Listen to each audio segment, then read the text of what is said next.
오늘 본문 말씀을 가지고 십자가의 사랑이라는 제목으로 함께 말씀을 나누기 전에 오늘 말씀을 함께 나누죠. 오늘 금요일을 성금요일이라고 이야기를 하죠. 역사적으로 보면 오늘 예수님은 새벽에 유대인들에게 결박을 당하신 후에 이제 빌라도 앞에 서게 됩니다. 시간적으로 보면 이 정도, 지금 시간 정도 되지 않을까 싶습니다. 가장 극악무도한 사람이 처형받는다던 십자가형으로 사형 선고를 받으신 후에 아침부터 오후까지 로마 병정들과 유대인들에게 온갖 모욕과 희롱과 채찍을 당하시죠. 그리고 골고다 언덕을 십자가를 지고 오르시게 됩니다. 오후 3시쯤 인류의 죄값을 짊어지고 십자가에서 죽음 당하게 됩니다. 순환의 날이라고도 불리는 오늘은 예수님이 십자가를 지시고 돌아가신 날이기 때문에 어느 때보다도 우리가 예수를 깊이 생각해야 합니다. 무엇보다 오늘은 세상과 인류를 향한 하나님의 사랑을 완성하신 날이기도 하지요. 로마서 5장 8절을 함께 보도록 하겠습니다. 우리 같이 함께 읽겠습니다. 시작. 우리가 아직 죄인 되었을 때에 그리스도 예수께 우리를 위하여 죽으심으로 하나님께서 우리에 대한 자기의 사랑을 확증하셨느니라. 아멘. 왜 하나님은 예수 그리스도의 죽음으로 하나님의 사랑을 보여주셨을까요? 로마서 5장 8절에서는 우리가 아직 죄인 되었을 때에, 그러니까 여전히 죄인이었을 때에 이 사랑을 보여주셨다라고 말씀하십니다. 이거는 하나님의 사랑이 결코 조건적이지 않다는 것을 알려주십니다. 그러니까 우리가 좀 더 의로워졌다거나 또는 조금이라도 뭔가 사랑받을 만한 자격을 갖추었다거나 그런 것이 아닐 때에, 오히려 하나님과 우리의 관계가 원수지간으로 있을 그때에 십자가를 지셨다라는 뜻이죠. 예수님은 이 십자가가 너무 무거워 피할 방법이 있다면 피하고 싶다고 말씀하셨습니다. 그런데도 자신을 굴복시키며 결국 십자가에 매달리셨습니다. 그 무겁고 두려운 십자가를 지게 만든 이유가 무엇입니까? 우리를 향한 끊을 수 없는 사랑 때문이었습니다. 그러니까 저는 십자가를 바라볼 때마다 마음으로 다짐하는 게 있습니다. 결코 저 십자가의 은혜를 값싼 은혜로 만들지 않겠다라는 겁니다. 십자가의 은혜를 값싼 은혜가 아닌 값비싼 은혜로 만든다라는 것은 어떤 것일까요? 예수님이 자신을 포기하고 하나님의 뜻에 굴복하셨던 것처럼 나 또한 예수 그리스도를 통해 얻은 생명을 예수님의 뜻대로 살아내는 것.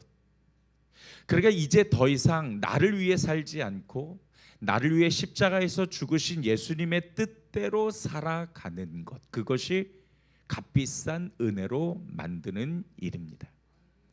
성금요일인 오늘 우리는 그리스도의 십자가 사랑을 마음에 새기고 복음 앞에 다시 서는 결단과 복종이 있기를 주님의 이름으로 축복합니다. 오늘 본문 말씀은요, 빌라도 총독이 예수님을 신문하는 장면이 기록되어 있습니다. 그런데 다른 복음서와는 다르게 요한복음에서는 예수님의 대답을 아주 구체적으로 서술을 하고 있어요.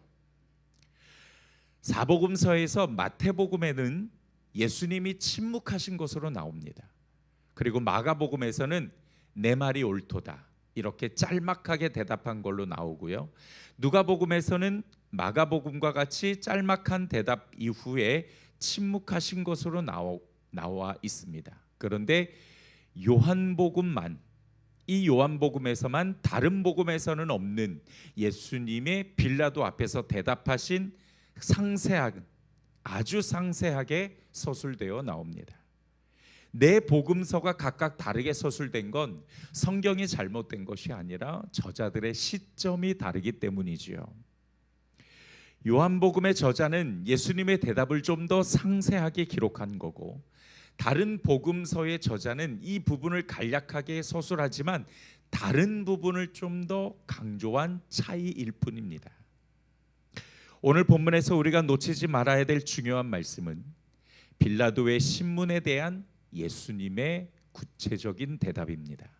이 대답을 통해 예수님이 십자가를 지신 이유가 분명하게 나옵니다.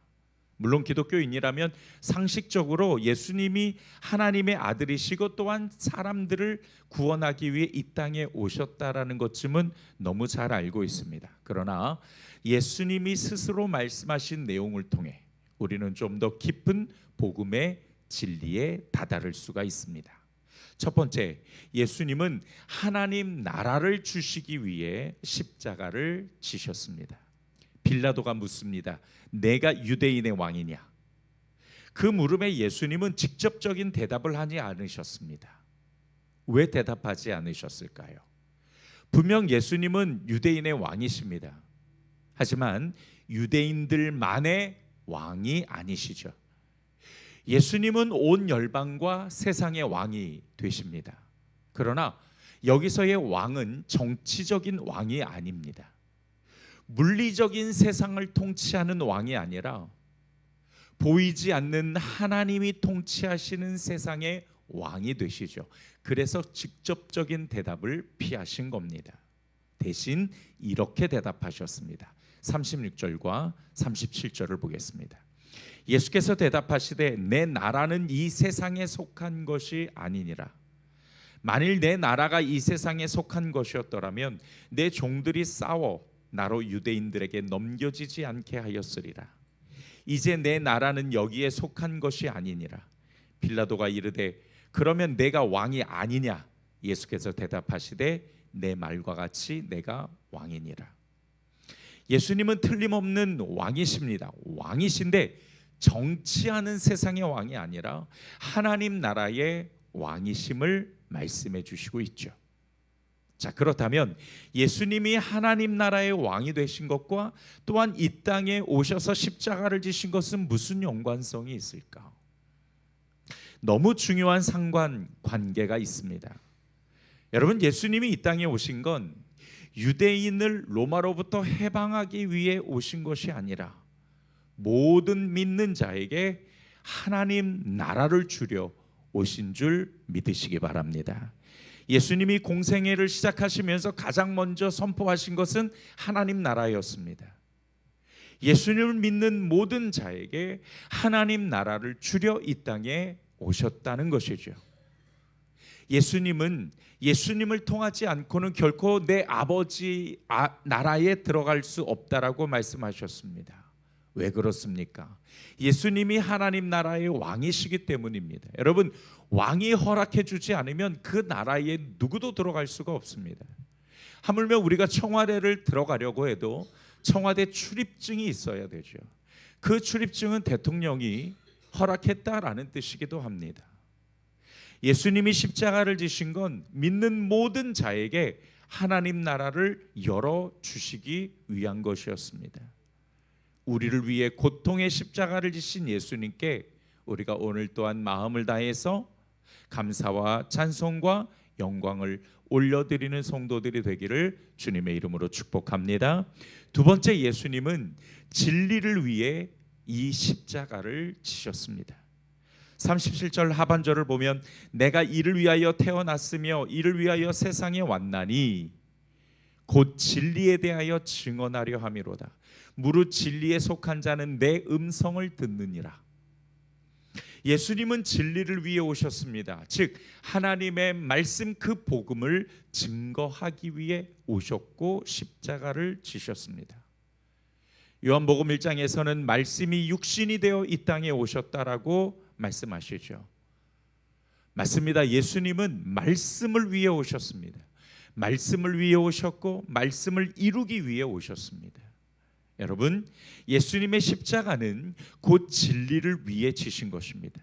하나님의 말씀을 이루기 위해, 그 말씀을 세상에 선포하고 그 말씀으로 세상을 구원하기 위해 십자가를 지셨습니다. 우리가 예수님의 십자가를 값싼 은혜로 헛되지 않게 하려면 하나님의 말씀을 듣고 그 말씀에 순종하는 삶을 살아야 합니다. 분명히 예수님께서도 진리에 속한 자는 내 음성을 듣는다라고 말씀하셨죠. 예수님이 원하시는 것은 말씀을 통해 예수님의 음성을 듣고 진리에 속한 삶을 살아가는 것입니다. 그것이 예수님이 우리를 구원하신 이유입니다.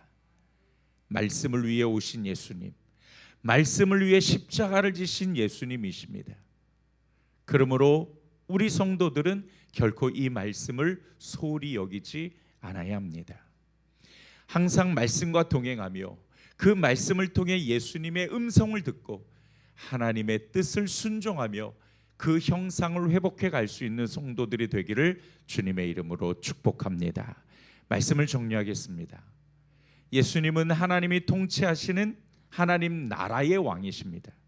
십자가 사건은 왕이 친히 죽어 모든 자에게 하나님 나라를 주신 것입니다.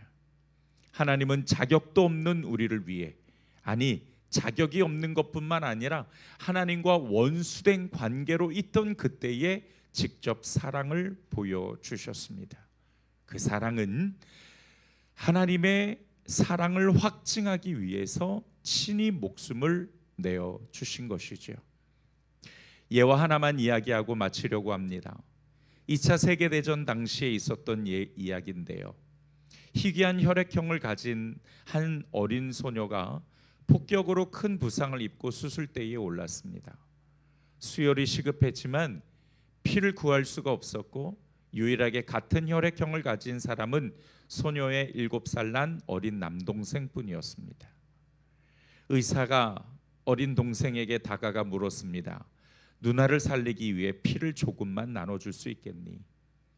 소녀는 두려움에 잠시 입술을 깨물고 망설이더니 이내 결연한 표정으로 고개를 끄덕였습니다. 소녀는 침대에 누워 누나에게 수혈을 시작했습니다.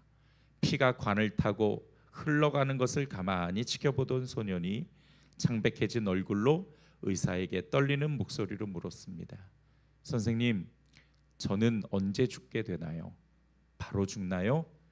의사는 깜짝 놀랐습니다. 이 소년은 헌혈하면 피를 조금 뽑는 것이 아니라 자기 피를 모두 빼주어 결국 자기가 죽게 된다고 생각했던 겁니다. 소년은 자신이 죽을 것을 각오하고서라도 누나를 살리기 위해 생명을 내어준 것입니다. 여러분, 예수님이 아무것도 모르고 십자가를 지셨다면 좀 덜 당황스러우셨을 수도 있을 것입니다. 그러나 자신이 채찍에 맞고 살이 찢기고 물과 피를 전부 쏟아내며 고통스럽게 죽게 될 걸 알면서 십자가를 지셨습니다. 그래서 그렇게 많이 두려우셨나 봅니다. 우리 머리로는 이해할 수 없는 십자가, 이 십자가는 사랑이 아니고서는 결코 설명할 수가 없지요.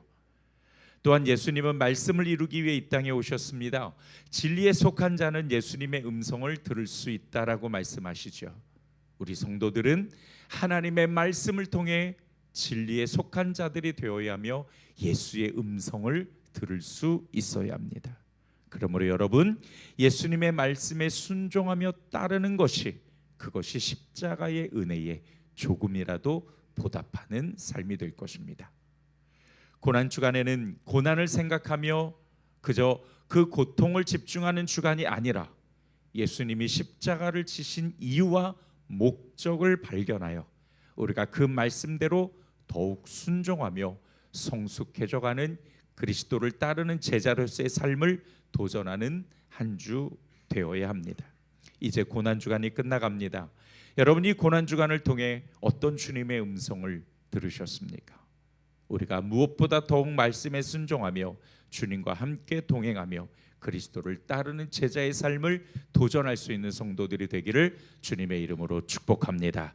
기도하겠습니다. 좋으신 아버지 하나님, 오늘 말씀을 통해 예수님께서 십자가를 지신 두 가지 이유를 함께 나눴습니다. 예수님은 하나님 나라를 우리에게 주시기 위해 십자가를 지셨고 또 진리를 우리에게 선포하며 그 진리를 이루기 위해 이 땅에 오셨습니다. 우리가 해야 될 것은 그 하나님 나라를 준비하는 것뿐만 아니라 또한 내 마음에 이루신 그 하나님 나라를 우리가 누리며 살아가는 것, 그리고 무엇보다도 예수님의 음성을 듣고 그 진리에 순종하며 그리스도를 따르는 삶을 살아가는 것입니다. 예수의 십자가가 값싼 은혜로 전락하지 않도록 그 십자가의 의미를 오늘 우리가 마음에 새기고 이제 우리가 결단하며 제자로서의 삶을 도전하며 살아가는 성도들이 될 수 있도록 인도하여 주시옵소서. 나사렛 예수 그리스도의 이름으로 명하노니 우리의 생각과 우리의 마음과 우리의 영혼을 유혹하는 모든 악한 영들, 그 생각들과 더불어 우리의 육신을 고통스럽게 하며 우리의 육신을 아프게 하는 모든 암덩어리들과 그리고 통증의 원인들은 당장에 그리스도의 십자가로 묶음을 놓고 떠나갈지어다. 성령님께서 은혜 베풀어 주시고 이제 이 고난 주간, 이 한 주간을 통해서 우리가 다시 한번 우리 자신을 겸비하며 예수 그리스도의 진리를 붙잡고 나아가는 성도들이 될 수 있도록 인도하여 주시옵소서. 또한 귀한 헌금을 거룩하게 구별하여 드렸습니다.